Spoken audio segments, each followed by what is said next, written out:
Ассаламу алейкум рахматуллахи баракатуху. Құрметті желі қолданушылары, біз темір торлар терезелерге, яғни решетка құрастыруды бастап жатырмыз. Бұл жалпы терезеге емес, бірақ терезеге де дәл осы жүйемен құрылады.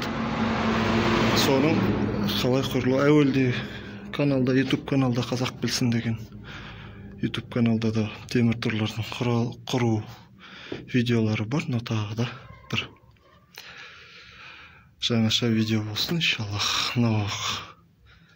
Қиғаштап тұр, байқап отырсаңыздар, бір шетінің размері үлкен, бір шеті кішкентай.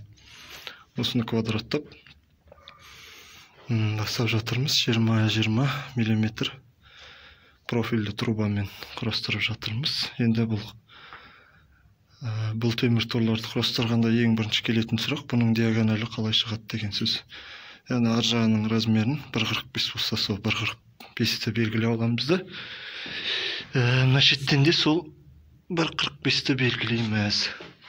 Негізі әдетте диагональ деген 4 бұрышты болады. Сол 4 бұрыштың әрбір бұрышынан бұлай крест қылып тартады. Сонда 4 бұрышта, 2 бұрышта бірдей өлшемде болуы керек болатын. Мына бір шеті ұзын болғандықтан бұл қисық көрсетеді. Сонда да арғы шеттегі размерді белгілей аламыз. 1.42-ні мына жерге меткі саламыз да, сол 1.42-мен шығарамыз. Мына шеті бұлай ауысып қалады деген сөзді. Бірінші айтатын сөз, енді араларын 10 мм сымнан торларын тоқимыз, Алла нәсіп етсе. Так, темір торларымыздың рамкасын құрастырдық, және ортасына тағы бір 20-20 жібердік. Ұзын болғандықтан белі салдырлап ойнамасы үшін. Және де ондық сымдарды арасына тоқып бастадық. Ана шетінен ортасы 12 см арасындағы қосылған кішкентай бөлшектері, ол екі арасының қақ ортасынан берілген. Енді осыны артынша жайлап құрастыра береміз. Дәл осы бөлігін кері айналдырамыз да, арт жағын дәнекерлейміз. Сосын алдағы жұмыстарды тағы да көрсетемін, Алла нәсіп етсе. Достар, араларын осындай элементтер арқылы тоқимыз. Борларды байқап отырсаңыздар, сол борлардың аралары 12-13 сантиметрден болады. Дәл осылай. Қазір барлық қысымдарын өлшемдермен кесіп шығамыз. Жалпы қиғаш болғандықтан әр өлшемнен 2-2 сантиметрден азайып бара берді. Яғни мына 1.70 қылып алдық. Келесін 1.68 сөйтіп. Сонда өлшемге келеді. Қалай ие атыр деген сұрақ келеді шығар, баяғы шалдардың әдісімен сол сымды нараға тығамыз да, қайырып айналдырып, мына шетіне тиеді, осы айналып келгенде сол есеп болады. Темір торларда тағы бір білетін нәрсе, қиғаш келе жатырғандықтан басындағы размерден, өлшемнен 2-2 сантиметр азалып кесіп жатырмыз да. Өлшемдерін басындағы өлшеммен 2-2 сантиметрден кем кесіп жатырмыз. Сол осы қатарға жатып келе жатыр. Егер сіз диаметрі сонда 56-лық тұрбамен, 50-лік тұрбамен иетін болсаңдар, онда екі сымның арасынан насымның арасындағы өлшемге 14 сантиметр қосып аласыздар. Мәселен, 1.17 болатын болса, онда 1.31 бола ма? 1.31 қылып алсаңдар, сол есеп болады иншаллах.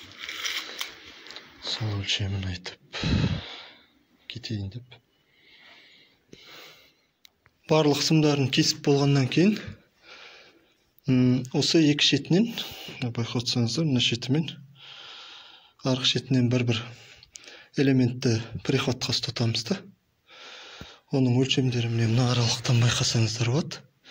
Мәселен, мына жерде 1,5 сантиметрдей болатын болса, мына жерде де жобасы сол 1,5-2 сантиметр. Сол мен өлшем шығарып алсаңыздар болады, иншалла. Сосын осындай ұзыншақ осқан темірлер осы. Осыған приходтап, қалғандарын соған сол угольникке тегізіп, соны бір өлшем бірлік қылып алып бара береміз. Осын түгел Алла нәсіп етсе дәнекелеп шығамыз. Сосын мына бос жерлері бар ғой.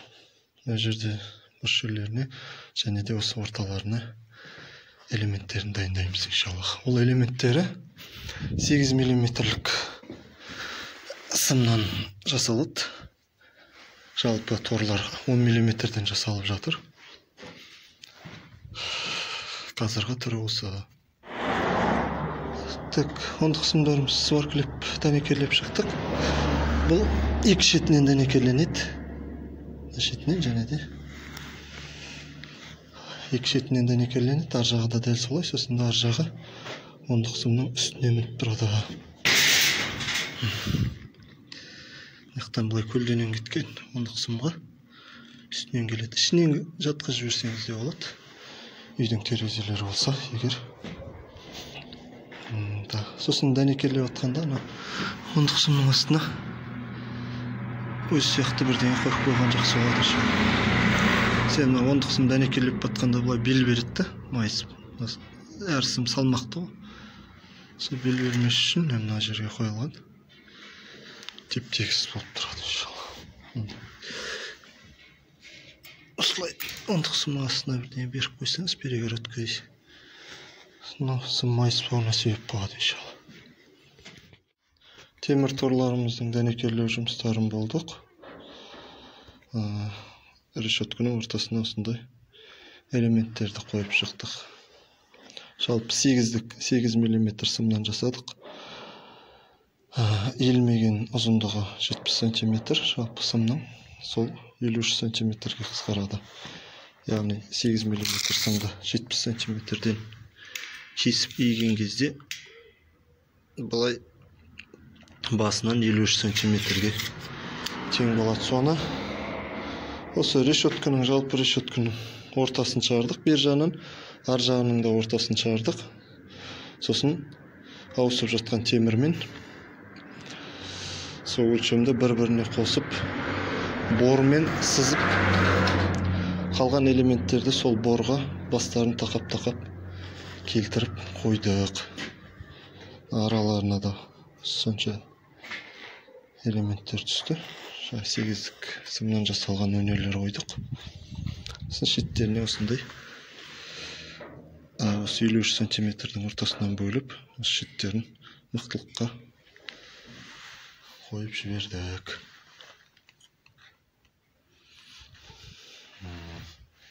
Енді бояу шашу жұмыстарын жасаймыз иншалла.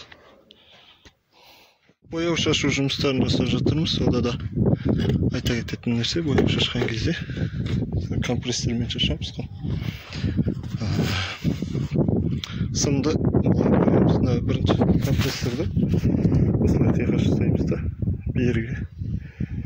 бергі қырын осылай ұзынынан бой жеткен жерге дейін, ыңғайлы жерге дейін краскілейміз да, сосын нағапталында дәл солай краскілейміз. Үш шетінен краскілейміз да. Бояу барлық сымның барлық жеріне тиюі керек. Қысқаша көрсетіп жүрейін. Бір шетіне шашылса, енді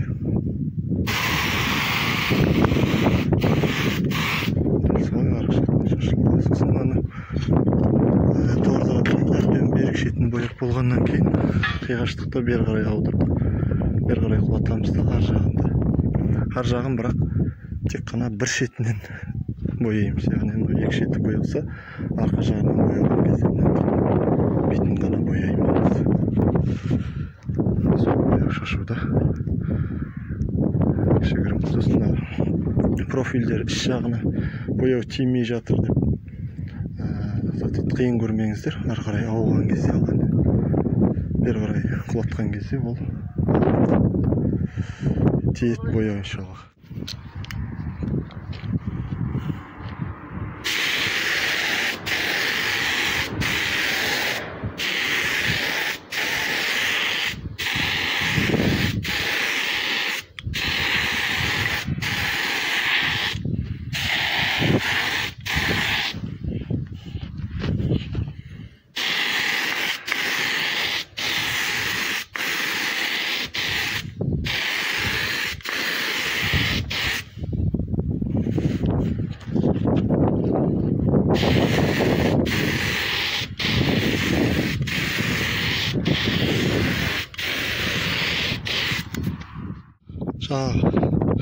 Профильдердің енді бояу бармай жатқан жерлерін кері айналдырып арқайын шашсаңыздар болады.